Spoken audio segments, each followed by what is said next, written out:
Hey, just gonna make some more quick connections here before I get on with my day. Just wanted to talk about the divine council really quick. The divine council in the Bible refers to a heavenly assembly of supernatural beings, angels, sons of God, presided over by Yahweh, the God of Israel. Let's just look at the scriptures here and read them. Psalm 82:1. God has taken his place in the divine council. In the midst of the gods, he holds judgment. Whoa! Has anybody read their Bibles at church? Why are they not talking about gods? It's not just God. You turn on the news, you go anywhere, and it's God this and God that. Well, in the Bible, it talks about gods.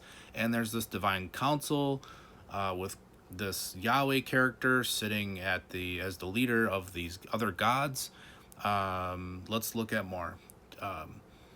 Job 1:6 and 2:1. The sons of God, including Satan, present themselves before the Lord. Okay, well, why is Satan allowed on the divine council or even presenting himself before the Lord? Like, what is this all about? Like, if God has so much power and wants to help people and end suffering on earth, like the millions of people that are starving or burn victims or the worst possible scenarios of suffering that people are going through right now or last year or through all the time that we can remember, all the time in the future, whether it's blown up in wars or just so poor that they can't even feed themselves or whatever. Why doesn't Satan just get booted and God just take away the suffering? Like, does he not have time? It just doesn't make any sense, guys. But I also find interesting here is Genesis 1:26 and 3:22, which is the 3:22. Look into that. That's a connection here, I think.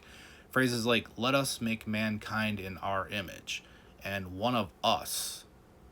So, yeah, going back to the supposed creation of Adam and Eve, well, if it's more than one God made humans in their image, and the human form is one of them, that means that not only do we look like them, guys, but there's more than one them, and it's all just right here.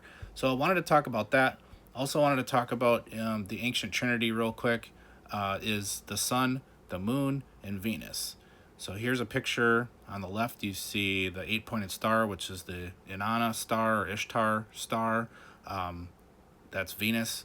And then you've got the moon, the crescent moon in the middle, and then the sun. This is an ancient trinity.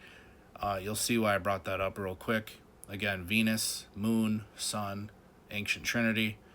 The reason I showed you that is also in the human body, we've got the right eye, the left eye, and then the third eye. So the right eye being Ra, the left eye being Horus, and then the middle there, the third eye, which is shown by the Ankh, which the Ankh, coincidentally, that symbol is the same symbol as Venus in astrology. It's got the loop on the top with the cross. So we've got the right eye, the left eye, the third eye. This is a trinity. And when we look inside that third eye area for more clues, we're going to find the pineal gland. The pineal gland regulates the body's circadian rhythm. So the primary function is to manage sleep patterns by detecting light and darkness through signals from the retina, effectively acting as a third eye or internal clock. Internal clock. So the internal clock. Now, when we look at the word horus, it anagrams to the word hours. So how many hours are there in a day? And hours are related to an internal clock, right?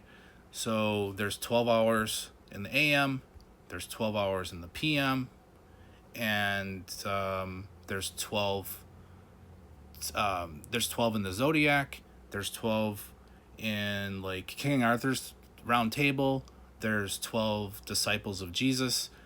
Jesus is Horus. I've already shown this and I'm not alone. I mean, this has been shown for a long time now that the Jesus story is just a copy from Horus and others.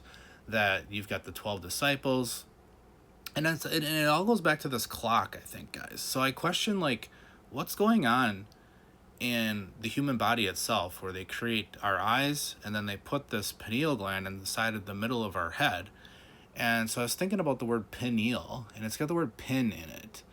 And so are we somehow possibly just begging the question, like, is it like do we have like a pin code? that can gain access to our minds? Like, does the supposed God or gods, divine council, if there is some sort of AI construct operating and there's a hardware or software program where it has access to our thoughts, do they have access through the pineal gland?